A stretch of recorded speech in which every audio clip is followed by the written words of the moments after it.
deep-spectral surface collapse it was a provocation put forward by the Australian Institute of Landscape Architects last year for the Landscape Architecture Festival, entitled Spectacle and Collapse, talking about the time that we're in terms of potential collapse of our ecosystems and biodiversity and environments, particularly in fragile areas like Perth. But I'll be expanding on Hans's corridor, the Yule corridor, as a case study in considering some of these questions.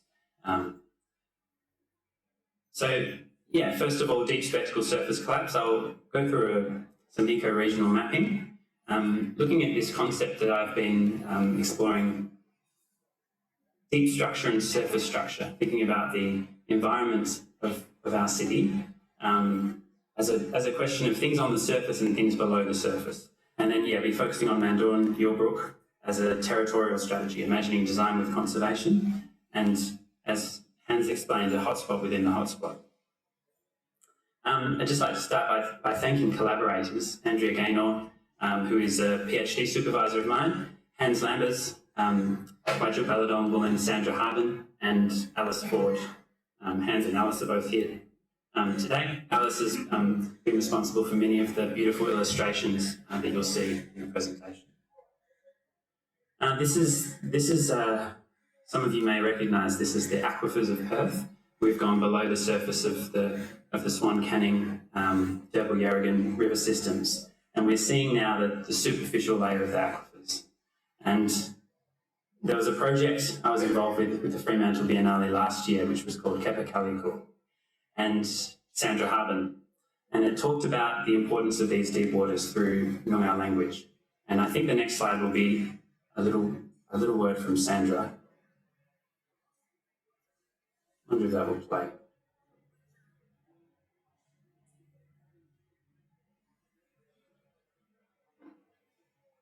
Maybe if we go again.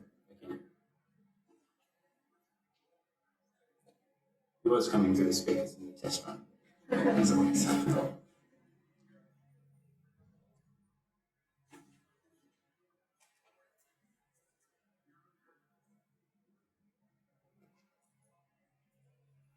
Higher.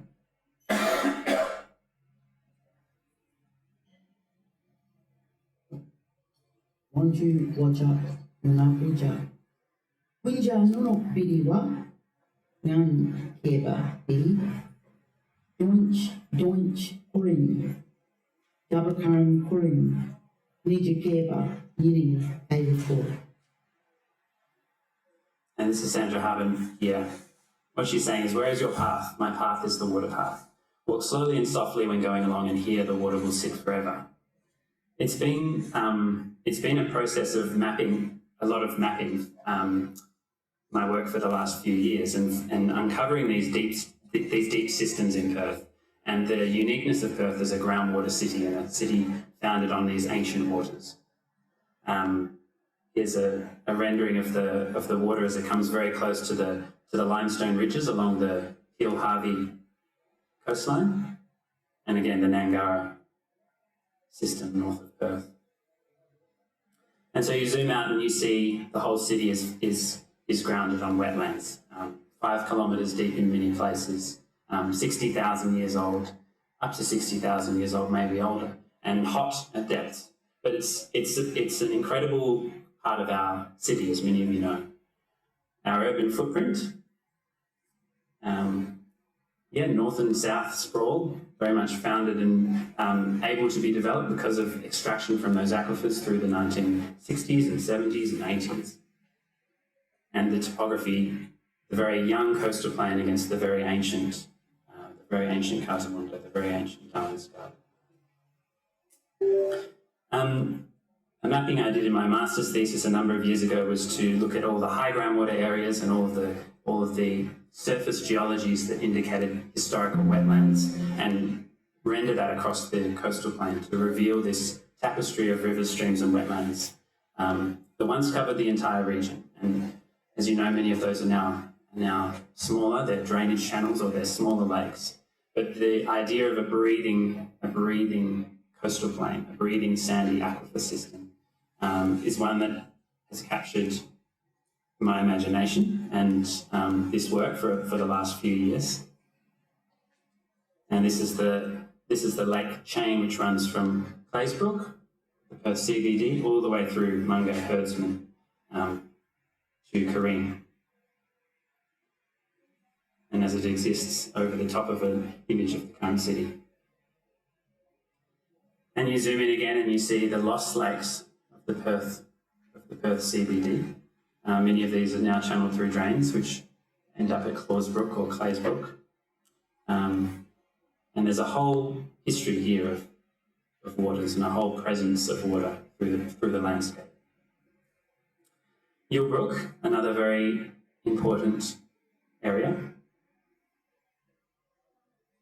And as Hans described, and as others will talk about throughout this conference, no doubt, we are in a biodiversity hotspot.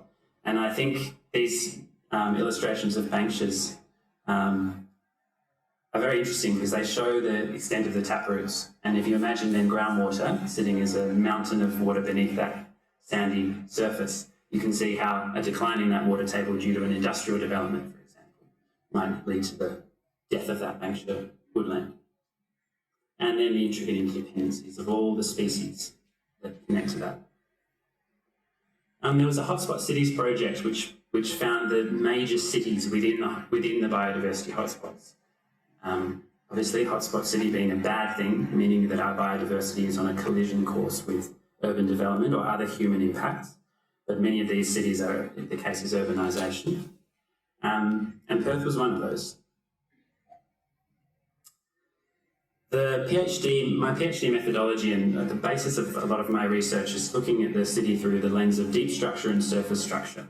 And it's in an attempt to bring an environmental planning framework to some of the bigger picture of the coastal plain and the bigger picture of the Perth and Peel region. By deep structure, it's about aquifers and it's about landscapes that are historic, remnant landscapes, threatened ecological communities. This is a mapping of what you would know as the Bassendean and Spearwood dunal systems, the different ecotypes and the different geological types across the coastal plain. But if you break those apart and through working with Sandra, giving these back their sort of Noongar names, their Wajik Noongar names, Drindle, the limestone ridge of the coast, keep along the wet, sandy, low-lying dunal swales that form our wetland chains. Further out, Mundjit, which is the word for Banksia, which is the Bassendean sands, and it's called the crappy soils.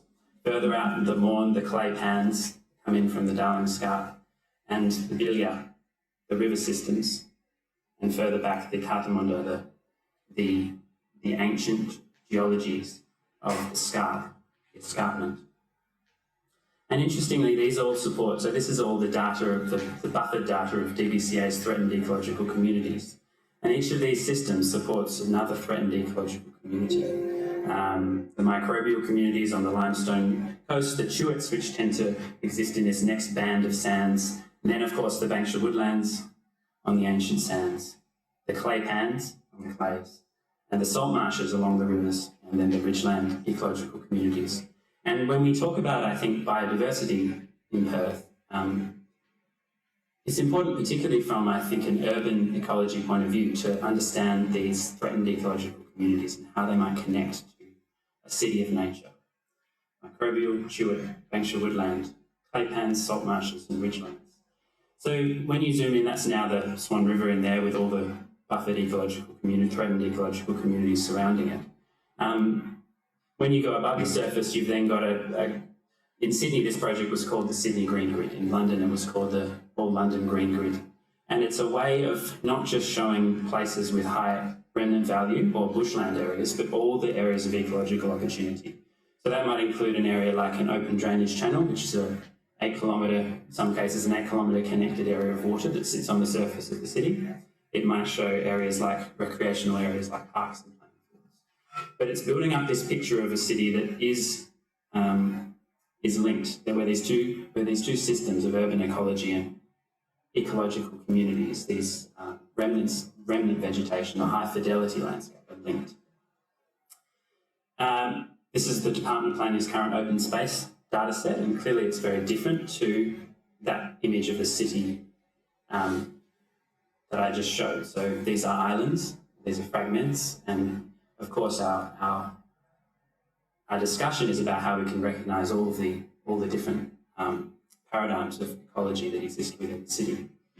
Richard T.T. Foreman, a really useful description of patches, corridors, and matrices. We might think of urban tree canopy in the city like a matrix or a living infrastructure.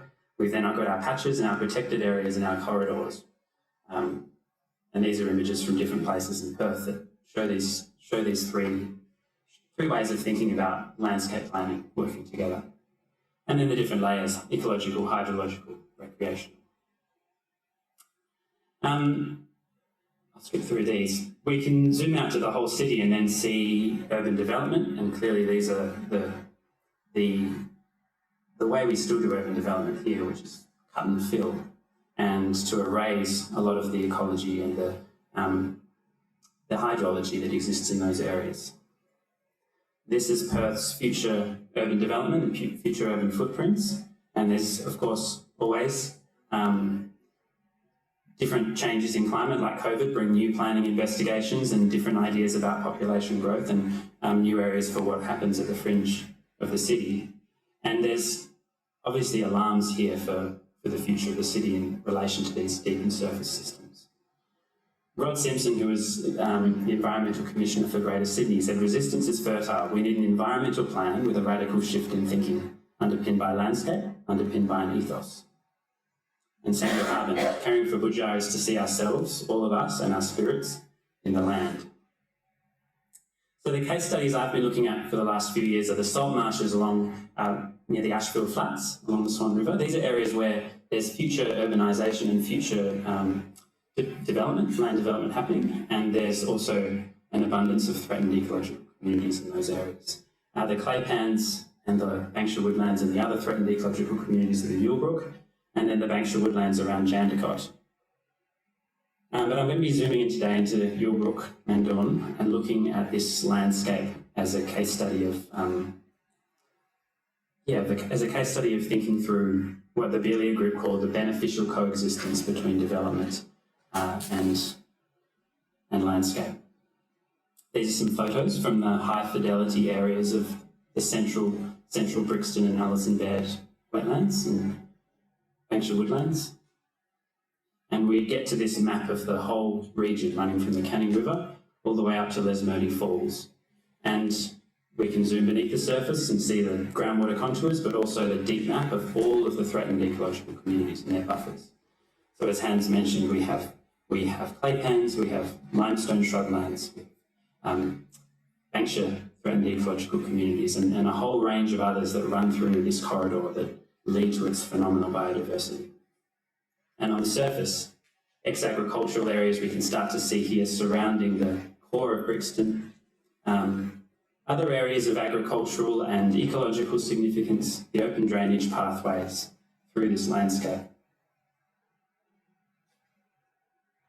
And the three systems that make up this Canning River through the Greater Brixton Street wetlands to the Lesmurdie Falls. And Hans mentioned industrial development, and this is what's led me to look at this area in more detail is the proposed industrial development that surrounds this wetland. So those red areas there that you can see are proposed industrial, and they're in fact zoned industrial in the MRS, which makes them difficult to shift now. But there's a lot of talk underway to try and get better buffer zones around this area to ensure that this corridor is conserved and protected. You can see on either corner there's some commenced development. Around Kenwick Station there in the south, closer to the river, you can see a range of housing areas that are due to be rezoned in the coming years with structure plans out of the city of Gosnells. Further up the Yule Brook, the future urban expansion areas there. So Hans showed this image, and it's a really important one because that whole blue area is the hydroplan or the permeable area, and at the moment it's ex-agricultural land, but when you look even at a broad scale at the groundwater flow nets and the groundwater charts and the topography, you can see that it is this area that feeds the very delicate hydrological balance of the Brixton Street wetlands. And I did a series of isometrics here which start to show this through a range of different wetnesses. So these are just bringing up the depth to groundwater level to show, actually in 0.25 metre increments, to show how, first of all, how flat this landscape is, and also how delicate the hydrology here is between a saturated state, a seasonally saturated state, and a seasonally unsaturated state. That's Hans looking concerned for the Alison bed, as he should be. And he says, from Lesmurdy Falls to the Canning River, the Yule Brook corridor is one of the most biodiverse landscapes in the world. This is another King's Park. I think you said that at some point, and hopefully I'm not misquoted. And of course, studies here go a long way back. This on the right down there is a Department of Communities, what was then Homes West, planned to just take Brixton Street wetlands and divide it up there into a housing estate, which thankfully through the ecological work of a range of people, I believe Kate Towse and you would know many others who were involved, started to look at this area and map its ecological values and put it aside into a patchwork and eventually a corridor of conservation. So talking with Hans and Andrea and Kate and people in the Bielia group, it was a case of understanding a vision which shows development and an expanded Yule Brook Regional Park exist side by side in a beneficial coexistence. This is sort of a strategy for this area.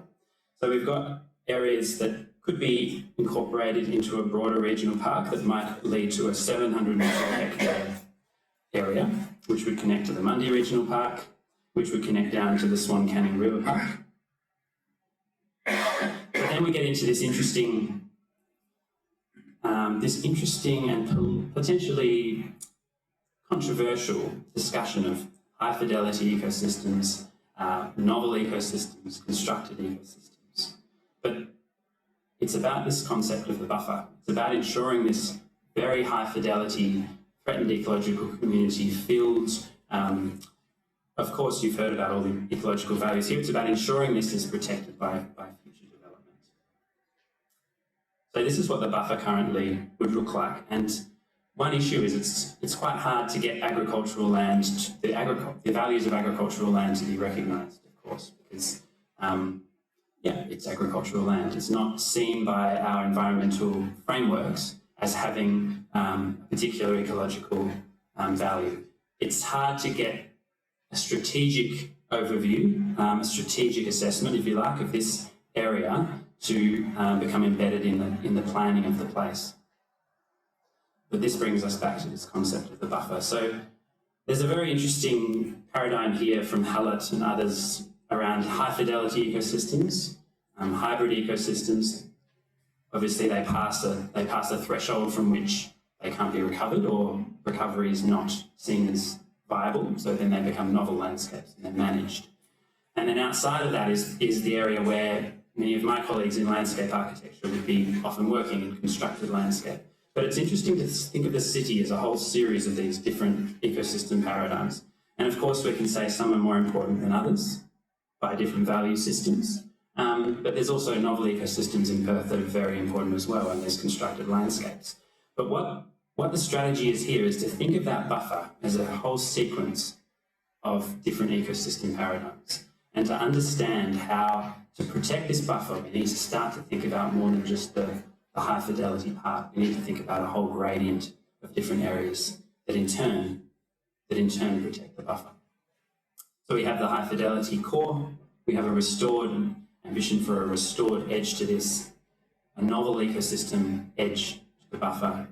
And then around the edges where industrial development and housing development arrive, we can have a constructed edge, which might be things like barbecue areas and things like walking tracks and things like cycle paths, and ways that people can use the landscape and connect to it.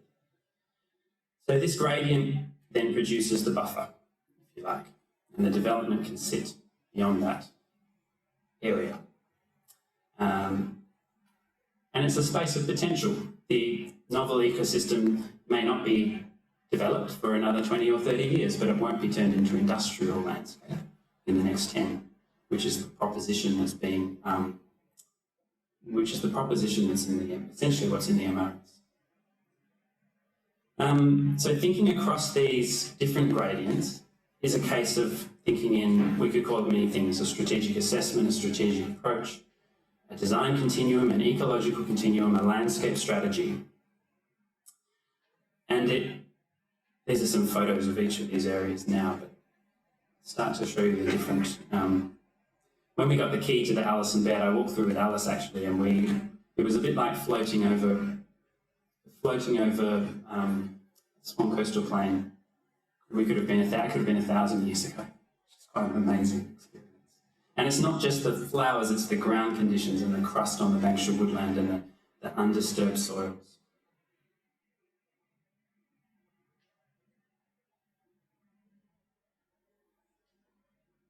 And then we found this, which Hans will tell you is the Andersonia gracilius, one of the very few number of these left in Allison bed. The restored edges where things are starting to degrade, but where there's clear potential for restoration work in the future with funding. And then a novel space around this, where interestingly the sound of the birds was a lot louder, but where there's a whole range of different invasive species coming into the Yule Brook and other areas around there. And then, yes, controversially, Richard Hobbs, we can choose to ignore these systems as being unworthy of conservation concern, or we can accept, even if reluctantly, the importance of figuring out what we know about novel ecosystems and what to do about them.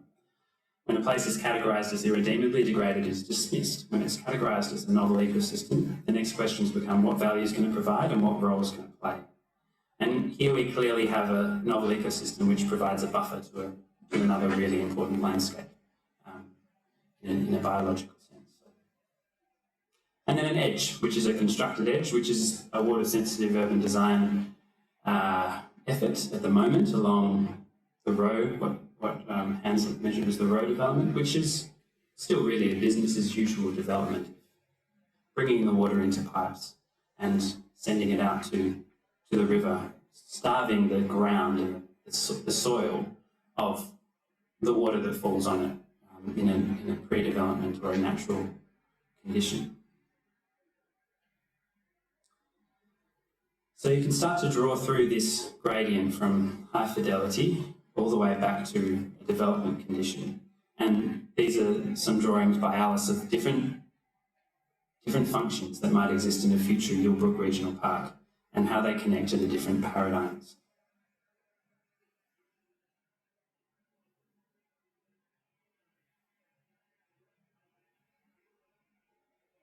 In novel areas, campgrounds, community gardens, art parks, farmers markets and sports fields.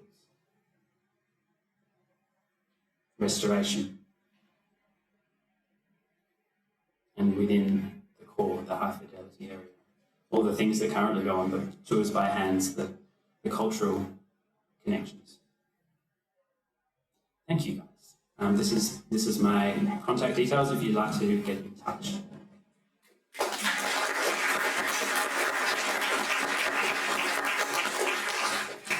Catherine, do we have time for we have a couple of questions, if you have time for a couple?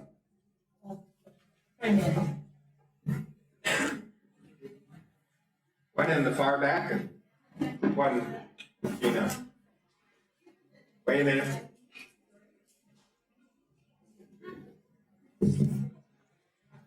Thanks for that, Daniel. Given that the current planning framework identifies wetlands by their vegetation conservation category or resource enhancement wetlands and doesn't consider the underlying hydrology, have the EPA taken into consideration your work in mapping the underlying hydrology around the Yule Brook and especially around Brixton Street wetlands in considering the development that's going on around Brixton Street?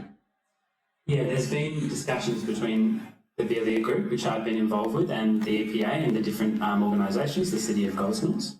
And that's all very much in process and progress, but it takes a mechanism from the point of the EPA to see the landscape strategically, not to just be looking at individual parcels and looking for threatened ecological communities or priority species in those areas, but to actually look at the broader function and say, these areas are threatened.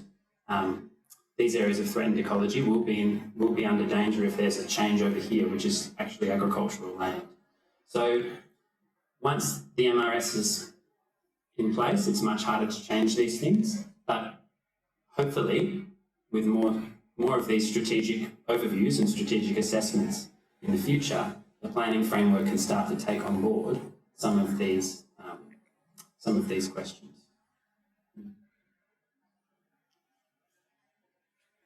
Two more is all one, and then sort of. Wow, is all I can say. Thank you so much, Daniel, for that refreshing perspective on what is quite a complex space. I'm Vicky from the City of Crowland, and I guess my comment or my question to you and the WA group would be, I think we talk a lot about, depending on the EPA and the framework that we're working, but local government and at the community level and state government, I think, have a huge role in this space as well. So my question to you would be, with your experience maybe working with the City of Gosnells, how can local government and how can the community come, from our perspective and support the EPA to make these changes? Yeah, I think it's a really interesting question and a really good question. A future Yule Brook Regional Park would be an amazing asset for the local, for Gosnells. And so it's about sort of getting on board with ways that they could, throw their support behind such a project. That might involve certain financial questions as well, like reducing the yield of industrial development in order to ensure those environmental areas are preserved. So there's all kinds of questions for a local authority there about what the balance is between industrial or housing yield and between environmental questions. But then they refer back to the state planning frameworks, and there's still not a lot of meat or strength in some of those to ensure these areas are protected either. I've got a very straight up question. How do you see under the land to make your beautiful pictures? The Department of Water and Environmental Regulation provide groundwater contour data sets, and they are mapped using GIS software in order to create depth maps of the aquifers. And I still refer to the study by Davidson, which went really deep down to the Yarragadee.